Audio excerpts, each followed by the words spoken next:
Welcome. In this video, I'll show you how to run multiple Roblox accounts at the same time. Alright, if you found this video helpful, please leave a like and subscribe to the channel for more such tutorials. Now, we have these videos where we're going to download the Process Explorer or Process Explorer. Okay, so to my knowledge, it is currently patched.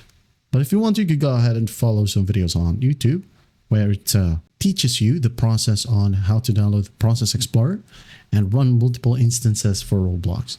Now for my video right here, I would like to teach you the simplest method, okay? But it's going to take some time if you're new to virtual machines.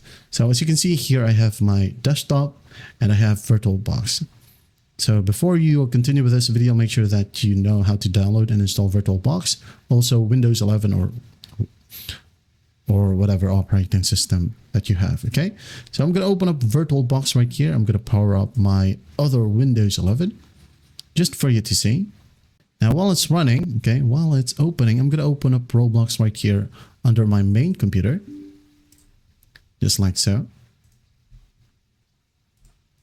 So here I have my Roblox in my main computer, and here we have VirtualBox, okay?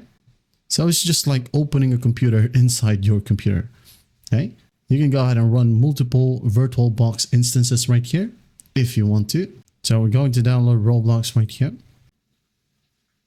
As you can see, I am now logged in to the same account, okay?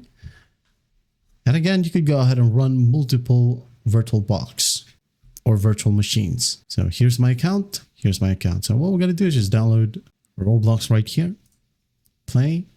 Let's say, for example, you wanted to play the same game, make sure that you're logged into another account, okay?